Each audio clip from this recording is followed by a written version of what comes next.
Pain isn't just physical, it carves a hole where your strength used to be. My father's fist crashed into my temple, a deliberate strike that sent stars exploding across my vision. The floor rushed up to meet me, the cold hardwood of our living room biting into my palms as blood trickled from my split lip. My head rang, but my mother's voice cut through, sharp and gleeful. "That's what you get, Mara," she said, her tone as casual as if she were scolding a dog. She didn't move to help me. She just stood there, arms crossed, her eyes glinting with something close to amusement. "Maybe next time you'll keep your mouth shut." My crime? I dared to ask why I was stuck repainting the shed while my brother, Ethan, lounged in the den, scrolling through social media. "Why's it always my job?" I'd muttered, barely loud enough to hear. But in our house, words were weapons, and mine had drawn blood. My father, all muscle and menace, loomed over me. "Stand up, or I'll make sure you can't." I dragged myself upright, my temple pulsing like a drum. Ethan, 23 and perpetually useless, leaned against the wall, his smirk a silent taunt. "Told you, Mara. Don't poke the bear." Mom adjusted her earrings, unbothered. "Finish the shed before dark," she said, "and clean that mess off your face. We don't need the neighbors talking." The hypocrisy burned hotter than the pain. Neighbors wouldn't talk about a bruise, but they'd whisper about a family that treated their daughter like a punching bag while their son was crowned king. Ethan was their masterpiece, a slacker with dreams bigger than his work ethic. Dad called him the one who'll carry our name.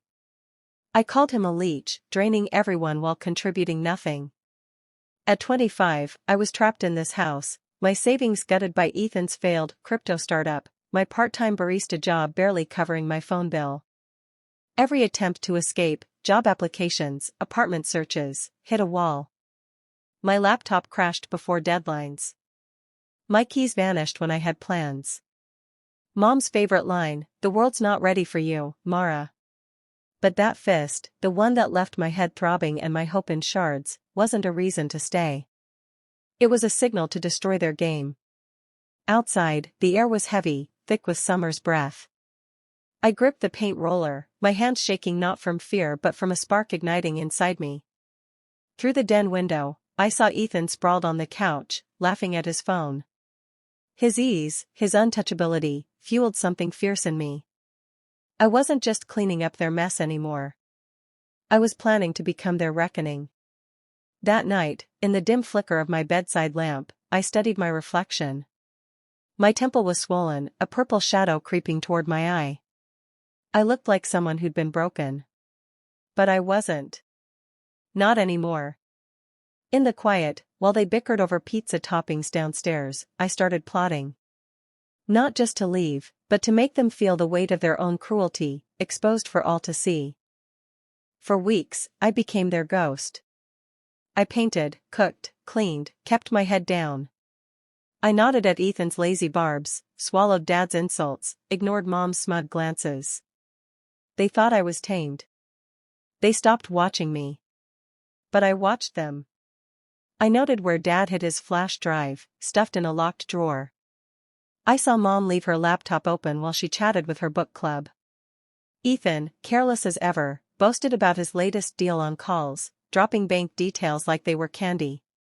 I collected every slip, every secret, building a mosaic of their lies. One afternoon, Mom left her laptop on the kitchen island while she stepped out to prune her roses. Pulse racing, I scrolled through her browser history, her cloud files, her sloppy password list. I didn't copy anything, I memorized. Patterns, accounts, weaknesses. This wasn't about stealing. It was about knowing how to unravel them. Ethan's big moment arrived, a gala for his investment platform, bankrolled by Dad's questionable loans. The event was their chance to dazzle local elites, to cement their status. My chance to tear it down. By day, I was their invisible servant. By night, I worked on a cracked tablet I'd stashed in my closet, crafting a plan not just to escape, but to leave them naked in their own spotlight. The gala night sparkled with excess, velvet drapes, clinking flutes, egos dressed in designer labels. I slipped in, my dark dress sharp and understated, my hair sleek, my makeup a quiet weapon. I wasn't their battered daughter tonight. I was a stranger with power. Ethan played the crowd, all charisma and lies. Dad stood proud, as if Ethan's hustle was his own. Mom, in a sapphire gown, flitted between guests, spinning tales of Ethan's brilliance. They didn't see me near the tech booth, didn't notice the tiny drive I plugged into the system. When Ethan signaled for his pitch video, the screen glitched. Instead of his glossy promo, a spreadsheet flashed, Dad's hidden accounts, funneling cash to offshore shells. Then Mom's emails, groveling to lenders while trashing them as leeches. A grainy clip followed, Dad's voice, venomous, snarling, "You're a nobody," at me in a fight they thought private. Then Ethan, recorded bragging about dodging taxes on his side hustle. The room went still. Phones lit up, capturing the collapse of their facade. Whispers turned to murmurs, "Is that real?" "That's his voice." I stepped into the light, my heels steady. Ethan's face was ash, Mom's hands trembled, Dad's eyes locked on me, wide, afraid. "Mara," he growled, but it was weak, like a cornered animal. "Me," I said, voice like steel.